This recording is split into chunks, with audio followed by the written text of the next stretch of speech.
6 months after the 4-Minute War, Ambassador Susan Taylor stood in the great council chambers of the Confederation capital world. The room was enormous, with seats for representatives from all 47 member species. Sunlight streamed through crystal windows, casting rainbow patterns on the polished floors. The chamber was full today. Every species that had lost ships in the battle had sent their best diplomats. They came not as conquerors, but as equals, seeking a new kind of relationship with humanity. Ambassador Taylor was a small woman with gray hair and calm eyes. She wore a simple blue uniform with no decorations, except a small pin showing the Earth and its moon. She looked nothing like the warriors, who had defeated the Grand Fleet, but the alien diplomats treated her with deep respect. "Friends," she began, her voice carrying clearly through the chamber, "humanity comes before you today not as victors, but as partners. We seek to build something that has never existed in this galaxy before, a true alliance of equals, the Zephyrian." Delegate, a tall crystal being much like Admiral Vextar, stood to speak first. "Ambassador Taylor, the Confederation has existed for 10,000 years. Our system has brought peace and prosperity to countless worlds. Why should we change what has worked for so long?" Taylor nodded respectfully. "Because your system depends on fear, not cooperation. You unite worlds by conquering them, not by working with them. That creates peace, yes, but it also creates resentment and anger that grows stronger over time." She gestured to a holographic display that showed the galaxy's political map. Different colors marked the territories of various species, with the Confederation covering more than half of all inhabited systems. "Look at your own history," Taylor continued. "How many rebellions have you faced? How many species have tried to break away from Confederation control? How many resources do you spend every year just keeping your empire together?" The alien delegates shifted uncomfortably in their seats. What the human said was true, but no one had ever spoken about it so directly before. The Corthan representative, a massive rock-like being, rumbled his response. "That is the price of maintaining order. Without strong central control, the galaxy would fall into chaos and war." "Would it?" Taylor asked. "Or would different species learn to work together because they choose to, not because they are forced to?" Admiral Vextar, now serving as the Confederation's military advisor, rose from his seat near the back of the chamber. The great admiral looked much older than he had 6 months ago. The defeat of his fleet had changed him in ways that went deeper than simple military loss. "Ambassador," he said quietly, "humanity proved that it could defeat us in battle. Why? Do you not simply take control of the Confederation by force? You could rule the galaxy if you chose to." Taylor smiled sadly. "Because we have tried that before, Admiral. On our own world, humans spent thousands of years building empires and conquering other humans. We learned that ruling over people who do not want to be ruled is more trouble than it is worth." The holographic display changed to show scenes from Earth's history. Great empires rising and falling, wars fought over territory and resources, civilizations that grew powerful and then collapsed under their own weight. "Every empire eventually falls," Taylor explained. "The Romans, the British, the Americans, the Chinese, the Europeans. They all thought they could control the world forever. They all learned that people who are forced to obey will eventually find ways to rebel. Captain Jake Morrison, now promoted to admiral, entered the chamber and took his place beside Ambassador Taylor. He wore the same simple uniform he had worn during the battle, with only a few additional ribbons to mark his new rank. "The Confederation faces the same problem," Morrison said. "You have 47 different species, each with their own cultures, their own needs, their own dreams. You try to make them all follow the same rules and think the same way. That works for a while, but it cannot last forever." The Mindari delegate, her pale features still showing the mental scars from the virus attack, spoke for the first time. "What do you propose instead? How do you unite so many different peoples without central authority? Morrison and Taylor exchanged glances. This was the moment they had been preparing for, the question that would determine whether their victory in battle could become something larger and more lasting. Voluntary cooperation, Taylor said. Each species keeps control of their own worlds and their own people. But when there are problems that affect everyone, we work together to solve them. When there are threats that endanger the galaxy, we combine our forces to face them. And if some species refuse to cooperate, asked the Vrex representative, his silver features gleaming in the chamber's light. Admiral Morrison answered, then they face the consequences of their choices. But those consequences come from their actions, not from our authority. If a species attacks innocent worlds, the other species band together to stop them. If a species refuses to help during a crisis, they do not receive help when they face their own crisis. The chamber fell silent as the delegates considered this. It was a radical idea, so different from the way things had always been done that many found it hard to understand. The debate that followed lasted for hours. Some species wanted to maintain the old system with humans simply replacing the Zephyrians as the dominant power. Others argued for complete independence with no cooperation at all. A few suggested compromise solutions that would change very little. But gradually, a consensus began to emerge. The old system was broken. The 4-minute war had proven that beyond any doubt. The question was not whether to change, but how to change in a way that would benefit everyone. Admiral Vextar stood again, and the chamber grew quiet. His words would carry great weight with the other military leaders. I have commanded fleets for 300 years, he said slowly. I have conquered worlds and defeated armies. I thought I understood warfare and power and leadership. He paused, his crystalline features reflecting the light from the windows. The humans taught me that real strength comes not from forcing others to obey, but from inspiring them to cooperate. Their single ship defeated our 12,000 vessels not because it was more powerful, but because it was smarter. Their crew worked together perfectly because they chose to, not because they were afraid of punishment. He looked directly at Ambassador Taylor and Admiral Morrison. If humanity can teach the rest of us to work together the way their crew worked together, we will be stronger than any empire that has ever existed. The vote, when it finally came, was closer than many had expected, but in the end, it was decisive. The Zephyrian Galactic Confederation would be dissolved. In its place would rise the Galactic Alliance, with humanity as an equal partner rather than a conquered member. Ambassador Taylor signed the historic agreement with a simple pen made of metal from Earth. Around her, delegates from 47 different worlds added their own signatures in dozens of different languages and writing systems. Outside the chamber windows, the UNS Redemption hung in space alongside vessels from across the galaxy. The human warship no longer looked lonely and outnumbered. It was surrounded by friends instead of enemies, protectors instead of conquerors. Admiral Morrison stood beside the window, watching the mixed fleet with satisfaction. The war had lasted only 4 minutes, but building the peace would take much longer. There would be problems and setbacks, disagreements and conflicts. Some species would try to cheat or break their agreements. Others would need help learning, to cooperate instead of compete. But for the first time in galactic history, the foundation existed for something better than empire. A community of worlds united not by fear, but by hope for a future they could build together.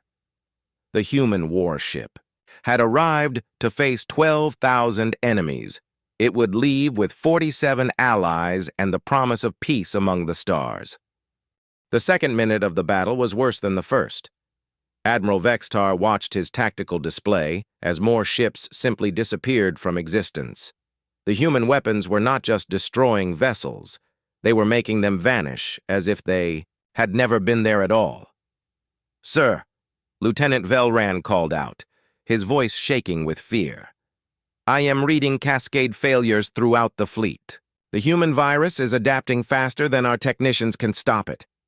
3,000 more Confederation ships found their weapon systems completely useless. Gun turrets that had worked perfectly for centuries suddenly refused to move. Missile. Launchers fired their weapons backwards into their own ships. Energy cannons discharged all their power harmlessly into empty space. Commander Zalthi tried to contact his squadron leaders, but the communication system filled with static and screaming feedback. The Mindari telepathic network was completely broken. For the first time in their history, the Grand Fleet could not coordinate its movements. "Emergency protocols," Zalthi ordered his crew. "Switch to backup systems. Use the old radio transmissions." But when his communication officer tried to send radio signals, nothing happened. The human ship was broadcasting on every frequency at once, drowning out all other transmissions with detailed technical data about alien weaknesses. Captain Mordak of the Vrek Squadron watched in horror as his shield generators began overloading. The human broadcast was somehow sending specific frequencies that interfered with Vrek's technology. Equipment that had been built to last for thousands of years was failing after only 2 minutes of exposure to human signals. "Shut down all receivers," he ordered his crew. "Block the human transmissions." His crew tried to follow the order, but it was too late. The human virus had already infected their computer systems. Every time they tried to shut down one system, 2 more would turn on by themselves. Their own ship was working against them. The 3rd minute brought even worse news. The remaining ships in the Grand Fleet tried to retreat, hoping to escape to a safe distance where they could regroup and plan a new attack. But when they activated their faster-than-light engines, nothing happened. The same quantum technology that had delivered the torpedoes had also planted tiny devices throughout the fleet's most important systems. These devices were smaller than atoms, impossible to detect with normal sensors, and completely destructive to faster-than-light travel. Ships that tried to jump to light speed found their engines simply shutting down. Others had their navigation systems scrambled, sending them in random directions. A few unlucky vessels had their engines explode when they tried to activate them. 8,000 ships were now stranded in normal space, unable to retreat and unable to fight effectively. They could only watch as the single human warship continued its impossible victory. In the 4th minute, the killing stopped. The UNS Redemption ceased firing its quantum weapons. The virus stopped spreading through alien computer systems. The jamming signals reduced to a whisper. For a moment, the battlefield was almost quiet, except for the crackling of damaged ships and the soft hiss of escaping atmosphere. Then Captain Morrison's voice came over every communication system in the fleet. "This concludes our demonstration," he said calmly. "We are still prepared to discuss peaceful relations." Admiral Vexitar looked around his bridge in stunned silence. His crystalline features reflected the red warning lights that now covered every control panel. In 4 minutes, humanity had reduced the greatest military force in galactic history to a collection of broken ships and frightened crews. Of the original 12,000 vessels, only about 4,000 were still functioning at all. The rest were either destroyed completely or so badly damaged that they could barely maintain life support. His own flagship was intact only because the humans had deliberately avoided targeting command ships. They wanted witnesses. "Status report," Vextar ordered weakly. Lieutenant Velran checked his instruments with trembling hands. "Sir, we have lost 67% of the fleet. Of the remaining ships, most have significant damage to weapons, shields, or engines. Communication with most squadron leaders is impossible. Casualties? Unknown, sir. The human weapons seem designed to destroy ships rather than kill crews. Most of our people were able to evacuate to emergency pods before their vessels were destroyed." Vextar felt a strange mixture of relief and confusion. The humans could have killed millions of Confederation personnel, but they had chosen not to. They had demonstrated overwhelming military superiority and then stopped just short of genocide. "Sir, Velran continued. We are receiving detailed damage reports from across the fleet. The human broadcast included repair instructions for every system they damaged. They are telling us how to fix our ships. On his display screen, Admiral Vextar could see the human warship hanging motionless in space. It showed no signs of damage at all. Its weapons were powered down, but somehow that made it seem even more dangerous. A predator that could afford to relax, because its prey was no longer a threat. Commander Zalthi's voice came over the emergency communication channel, crackling with static but clearly audible. Admiral, what are your orders? Do we continue the attack? The question hung in the air like a physical thing. Every surviving member of the Grand Fleet was waiting for an answer.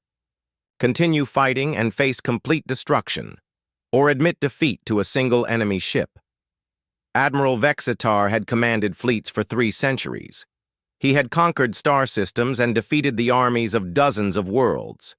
He had never experienced defeat, had never even imagined that defeat was possible for the Confederation. But he was also old enough to recognize when he had been outmatched completely. All ships, he ordered quietly. Stand down. Weapons to minimum power. Do not attempt to retreat. Await further instructions. The Grand Fleet obeyed. Across the battlefield, thousands of damaged ships lowered their remaining weapons and waited to learn their fate. Captain Morrison appeared on the main communication screen again. He looked exactly the same as he had 4 minutes ago, showing no signs of stress or excitement. He might have been discussing the weather instead of the most one-sided military victory in galactic history. Admiral Vextar, Morrison said politely, I hope we have made our position clear. Humanity has no desire to conquer or destroy other civilizations. We simply want to be left alone to develop in peace. Vextar found his voice with difficulty. How? He asked. How did you defeat us so easily? Morrison smiled sadly. Admiral, your species have been at peace for so long that you have forgotten what real warfare looks like. You fight like you are playing a game with rules that everyone agrees to follow. But humans learned long ago that in a real war, the only rule is to win. He gestured to someone off-screen, and the display showed tactical analyses of the battle that had just ended. Charts and graphs explained exactly how each human weapon had worked and why the alien defenses had failed. We studied your technology for 50 years, Morrison explained. We learned how your weapons work, how your shields function, how your ships are built. Then we designed our systems specifically to counter everything you do best. You planned this, Vextar realized. You knew we would attack you. We hoped you would not, Morrison replied honestly. But we prepared for the possibility that you would. That is what humans do, Admiral. We hope for the best and prepare for the worst. The communication ended, leaving the Confederation fleet to contemplate their new reality. They had met humanity expecting to find a primitive species ready for conquest. Instead, they had discovered something far more dangerous than they had ever imagined. A species that treated warfare as a science instead of an art. The Grand Fleet waited in perfect formation around the human ship. 12,000 alien commanders watched their sensors and prepared for what they thought would be a very short battle. The humans had refused to surrender, so now they would. Be destroyed quickly and efficiently. Admiral Vextar studied his tactical display with growing confusion. The human warship was doing something strange. All of its energy readings were dropping to almost nothing. The few weapons the aliens could identify were powering down completely. Even the ship's shields flickered and then disappeared entirely. Sir, Lieutenant Velron reported from his communication station, the human vessel appears to be shutting down all combat systems. Weapons offline, shields down, engines at minimum power only. Commander Zalthi of the Corthan Fleet shook his massive stone head.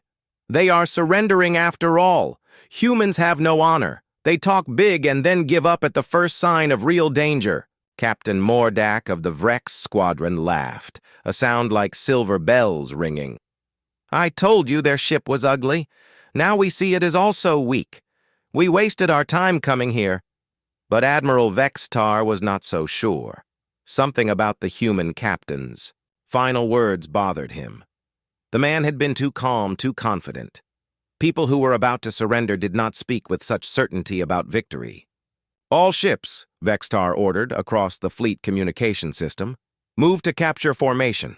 But keep your weapons charged and ready. Something feels wrong about this." The Grand Fleet began to move. The massive ships closed in on the human. Vessel from all sides. Their weapons trained on the small warship that seemed helpless before them. In a few minutes, they would be close enough to use boarding pods to take control of the human ship. That was when everything changed. Lieutenant Commander Sam Brooks sat at his tactical station aboard the UNS Redemption, watching displays that showed information no alien race had ever seen before. His console did not track conventional weapons or normal energy readings.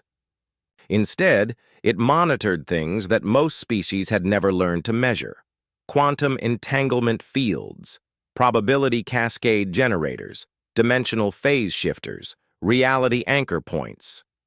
These were the tools that humanity had developed in secret, based on scientific discoveries that other races had either never made or had considered too dangerous to use. "Captain," Brooks reported calmly, "all systems are charged and ready. Quantum torpedoes are armed and locked on target. Point defense grids are active. Probability generators are spinning up to full power." Captain Morrison nodded and looked around his bridge one last time. His crew was ready. They had trained for this moment for years, but even so, what they were about to do had never been attempted on such a scale. "Mr. Brooks," Morrison said quietly, "you are authorized to engage. Show them what humans learned from 6,000 years of warfare." Brooks pressed a single button. The UNS Redemption did not fire conventional weapons. There were no bright laser beams or streaking missiles. No massive explosions lit up the space around the human ship. To the alien sensors, it looked like nothing had happened at all. But something had happened. Something that would change the way the galaxy thought about war forever. The first weapons to strike were the quantum entanglement torpedoes. These devices did not travel through space in any normal sense. Instead, they used a property of quantum physics that most alien races had never fully understood. Two particles could be connected across any distance so that changing one would instantly change the other. The torpedoes that appeared inside 300 Confederation ships had been connected to particles fired from the Redemption's launchers. When the launchers activated the quantum connection, the torpedoes simply appeared inside their targets, already armed and ready to explode. The explosions occurred in 11 dimensions at once, tearing through exotic matter hulls and energy shields, as if they were made of paper. 300 of the largest alien warships simply vanished, turned into expanding clouds of glowing debris in less than 3 seconds. The second wave of attack targeted the fleet's communication systems. Human computer experts had spent decades studying every form of alien technology they could find. They had learned that the Mindari telepathic network that coordinated the entire fleet had one major weakness. It relied on quantum entanglement, connections between the telepathic aliens' minds. The virus that swept through the Mindari network was designed specifically to exploit this weakness. It created feedback loops in the quantum connections, causing mental static that made communication impossible. Within 30 seconds, every command ship in the Grand Fleet had lost contact with the rest of the force. But the most devastating attack was the third wave. The UNS Redemption began broadcasting on every frequency that existed, sending out detailed technical information about every alien ship in the fleet. The transmission included complete blueprints of their weapons, shield configurations, armor compositions, and tactical doctrines. More importantly, it included detailed explanations of how to defeat every single system. The alien commanders watched in horror as their most carefully guarded secrets were revealed to everyone in the fleet. weaknesses in their shields that they had never known existed, blind spots in their sensor arrays that could be exploited, frequencies that could overload their weapons and cause them to explode. Admiral Vextar stared at his displays as damage. Reports flooded in from across the fleet. In less than 1 minute, the humans had destroyed 1,200 ships and disabled the command systems of 3,000 more. The Grand Fleet, which had never been defeated in 10,000 years of warfare, was falling apart. "How?" he whispered. "How is this possible?" His answer came from an unexpected source. Dr. Alex Carter, one of the human crew members, appeared on the communication screens throughout the fleet. She was a small woman with gray hair and kind eyes, but when she spoke, her words carried the weight of absolute scientific authority. "Admiral," she said calmly, "your civilizations have been fighting the same way for 10,000 years. You have perfected energy weapons, exotic matter construction, and telepathic coordination. These are impressive achievements, and under normal circumstances they would make you nearly invincible."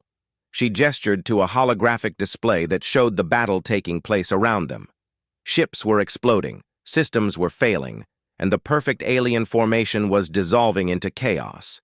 "But you have never faced a species that spent 6,000 years learning to fight itself," Dr. Carter continued. "Humans have experienced every form of warfare that exists. We have fought with primitive weapons and advanced technology. We have used chemical warfare, biological warfare, psychological warfare, and electronic warfare." The display changed to show scenes from Earth's long history of conflict. Ancient battles with swords and spears, medieval sieges with catapults and arrows, modern wars with tanks and aircraft, future conflicts with lasers and missiles. "Every type of warfare you have mastered, we invented first and then learned to counter," Dr. Carter explained. "But more importantly, we learned to think like our enemies. We learned to anticipate every possible strategy and to always have a plan for dealing with the unexpected." She smiled sadly at the alien commanders who were listening. "We did not want this fight, Admiral. We offered peace and cooperation. But when you forced us to choose between surrender and war, you made the same mistake that every human enemy has made throughout our history." "What mistake?" Admiral Vextar asked, though he was beginning to understand. "You assumed that because we were smaller and weaker, we could not win," Dr. Carter replied. "You forgot that sometimes the most dangerous opponent is not the strongest one but the smartest one." The stars had never seen anything like the Zephyrian Grand Fleet. 12,000 warships floated in perfect formation across the dark space of the Nexus system. Each ship gleamed with the metal of distant worlds and pulsed with energy that could burn entire planets to ash. Admiral Vextar stood on the bridge of his flagship, the Eternal Dominion. His tall, crystal-like body reflected the blue light from the control panels around him. He had commanded fleets for over 300 years, and in all that time, no enemy had ever made him feel anything but certain victory. Today would be no different. The fleet around him was the most powerful force the galaxy had ever seen. 47. Different alien races had sent their best ships and their finest warriors. The massive Corthan dreadnoughts, built from metal taken from dead neutron stars, stretched 15 kilometers from front to back. Their hulls could withstand the heat of a sun without even getting warm. The sleek Vrex cruisers danced between the larger ships like silverfish in an ocean of steel. Their energy shields could turn away any weapon the galaxy had ever created. The shields shimmered with rainbow colors that hurt to look at directly. Above them all floated the Mindari command vessels, their surfaces smooth and white like giant pearls. Inside those ships, the telepathic Mindari could speak to every captain. In the fleet without using radios or any technology at all, when the Mindari gave orders, 12,000 ships could move as one mind. Commander Zalthi of the Corthan Third Fleet checked his displays for the 100th time that day. Everything was perfect. Every ship was in exactly the right place. Every weapon was charged and ready. Every shield was running at full power. The humans would arrive soon, and when they did, they would see what real power looked like. Zalthy had read the intelligence reports about Earth and its people. The humans were young, barely out of their home system. Their biggest warships were only 2 kilometers long. They still used chemical rockets to move between planets. Their weapons were simple nuclear bombs and basic laser cannons. It was almost sad, really. The humans had no idea what they were flying into. The scout ships had been watching Earth for months. The humans had only one warship capable of traveling between stars, just one ship against 12,000. The human leaders must have been desperate to send such a small force to meet the Grand Fleet. Lieutenant Velran looked up from his communication station. His 4 arms moved quickly over the control panels as data flowed across his screens. "Sir, we are getting readings from the edge of the system. Something is coming." Admiral Vextar turned his attention to the main display screen. A small dot of light appeared at the very edge of the star system, millions of kilometers away. As they watched, the dot grew brighter and began moving toward them. "Distance?" Vextar asked. 50 million kilometers and closing," Velran replied. "Speed is, sir? This is strange. The ship is not using any drive system we recognize. No ion trails, no gravity waves, no exotic matter signatures. It is just moving." Vextar felt a small flicker of curiosity. In his long career, he had seen every type of faster-than-light travel the galaxy had to offer. Dimensional folding, space compression, quantum tunneling, even primitive wormhole generation. But this was something new. "Show me the ship," he ordered. The main screen zoomed in on the approaching vessel. The human warship was smaller than expected, perhaps 3 kilometers long and half a kilometer wide. Its hull was dark gray, almost black, with no decorations or bright lights. It looked like a piece of metal that had been shaped for war and nothing else. "Ugly little thing," commented Captain Mordak from the Vrek's 2nd Squadron. His voice came through the communication system with a slight electronic buzz. "Are we sure this is their best warship?" Admiral Vextar studied the human vessel more carefully. Something about it bothered him, though he could not say what. The ship had no obvious weapons that he could see. No massive gun turrets like the Korthan ships carried. No energy projectors like the Vreks preferred. No missile pods like his own Zephyrian vessels used. But there was something in the way it moved through space, something that spoke of confidence and purpose. The human ship was not running away or trying to hide. It was coming straight toward the center of the Grand Fleet formation, as if 12,000 enemy warships meant nothing to it. "Sir," Velran said, "the human ship is sending a message. Put it on screen." The display changed to show the inside of the human ship. The bridge was small and cramped compared to the spacious command centers of Confederation vessels. The lighting was harsh white instead of the soft-colored glows that most civilized species preferred. A human male sat in the captain's chair. He was not particularly large or impressive-looking. His hair was brown and cut short. His uniform was simple blue fabric with no jewels or precious metals. He looked like someone who spent his time working instead of attending ceremonies. But his eyes were calm and steady, and when he spoke, his voice carried no fear at all. "This is Captain Jake Morrison of the United Nations Starship Redemption. We come in peace, but we are prepared to defend ourselves if necessary." Several of the alien commanders laughed. The idea that one small ship could defend itself against the Grand Fleet was amusing. Admiral Vextar silenced them with a gesture. "Captain Morrison," Vexatar said, "I am Admiral Vexatar of the Zephyrian Galactic Confederation. You and your people have been selected to join our community of civilized worlds. You will surrender your vessel immediately and prepare to be escorted to a processing facility." The human captain tilted his head slightly, as if considering the words. "That is a generous offer, Admiral, but we will have to decline.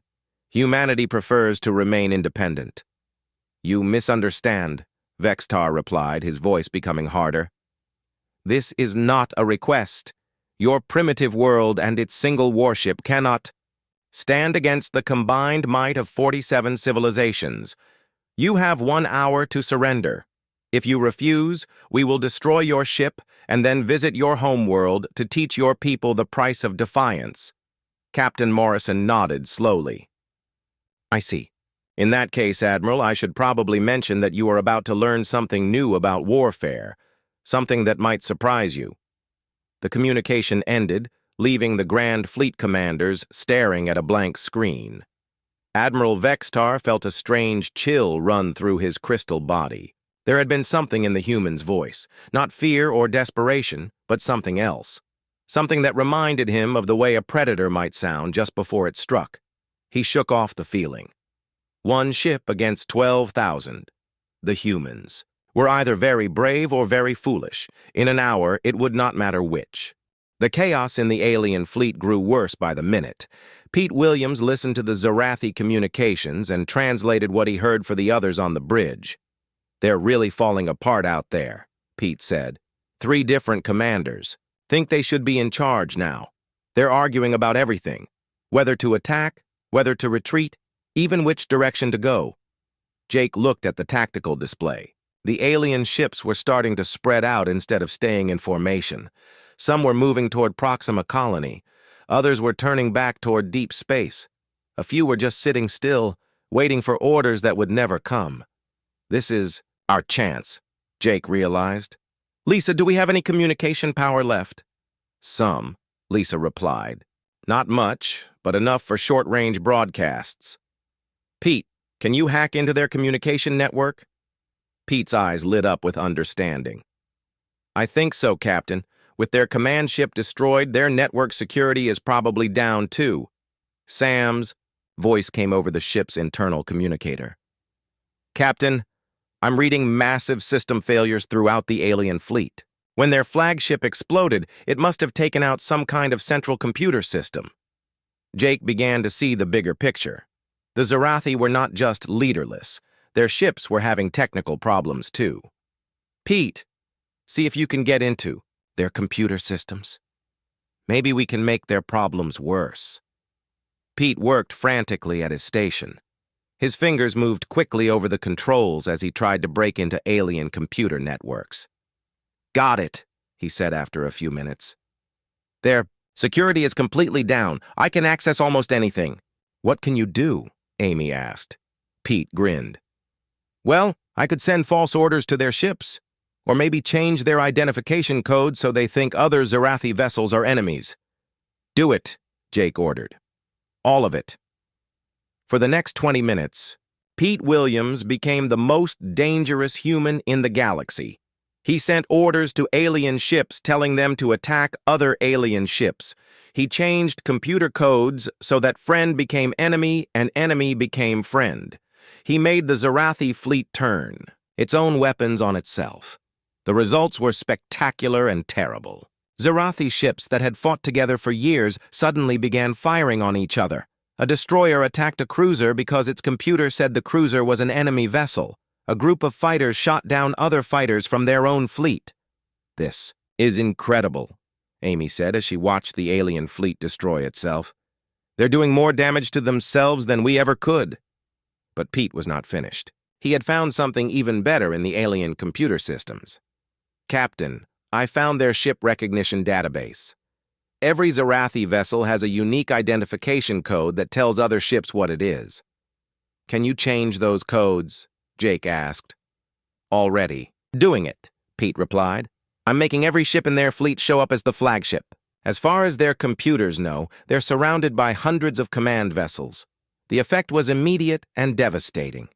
Zarathi commanders who thought they should be in charge of the fleet saw dozens of other ships claiming to be the flagship. They became convinced that enemies had infiltrated their fleet with fake command ships. Ships that had been allies for decades began hunting each other. Captains who had served together turned their weapons on old friends. The proud Zarathi Armada became a battlefield where every ship was the enemy of every other ship. From the damaged bridge of the Defiant, Jake and his crew watched the alien fleet tear itself apart. Explosions lit up space as ship after ship was destroyed by its own allies. The formation that had looked so powerful and organized became a chaos of fire and metal. "Sir," Lisa said quietly, "we're receiving a transmission from Proxima Colony." "Put it through," Jake ordered. A woman's voice filled the bridge. "Unknown vessel, this is Colony Administrator Sarah Kim at Proxima Station. We detected weapons fire and explosions in our outer system. Please respond if you can hear this." Jake looked around at his crew. They were all injured and exhausted, but they were alive. More importantly, so were the 2 million people on Proxima. "Colony, Proxima Station, this is Captain Jake Morrison of the United Earth ship Defiant. The threat to your colony has been neutralized. You are safe." There was a long pause before Sarah Kim replied. "Captain Morrison, our sensors show the remains of hundreds of ships out there." "What happened?" Jake thought about how to explain what they had done. How a forgotten ship with a crew of misfits had destroyed an invasion fleet that should have been unstoppable. "Let's just say the bad guys made the mistake of underestimating humans," Jake finally answered. Over the next few hours, the surviving Zarathi ships began to retreat. Those that could still fly limped away toward deep space, carrying news of their defeat back to their home worlds. More than half of their invasion fleet had been destroyed or damaged beyond repair. Word of the battle spread quickly through human space. The ship that everyone had ignored became the ship that everyone talked about. The crew that had been forgotten became heroes throughout the galaxy. 3 months later, Jake Morrison stood on the bridge of the rebuilt Defiant. The ship had been repaired and upgraded with the best technology the Earth Navy could provide. But Jake had made sure it still looked like the old destroyer that had saved Proxima Colony. Lisa Barnes was now officially his second in command, with a promotion and recognition that had been years overdue. Sam Parker had been offered positions on a dozen different ships, but he chose to stay with the Defiant. "This old girl and I have work to finish," he had said. Pete Williams was now considered the best communication officer in the fleet. Amy Foster had been promoted to Chief Weapons Officer. Dr. Kate Miller had received medals from 3 different governments. The entire crew had been offered transfers to newer, more prestigious ships, but they all chose to stay together on the Defiant. "Sir," Pete called from his station, "we're receiving reports of unknown ships near the Tau Ceti system. The local governor is requesting assistance." Jake smiled and looked around at his crew. "Well, what do you think? Should we go show these new visitors what happens when they threaten human colonies?" "Absolutely, Captain," Sam replied with his usual grin. The Defiant and her crew are ready for whatever comes next. The ship that everyone had ignored had become the ship that protected them all. And throughout the galaxy, other species were learning a simple but important lesson about humans. Never underestimate the ones who have nothing left to lose and everything they love to protect.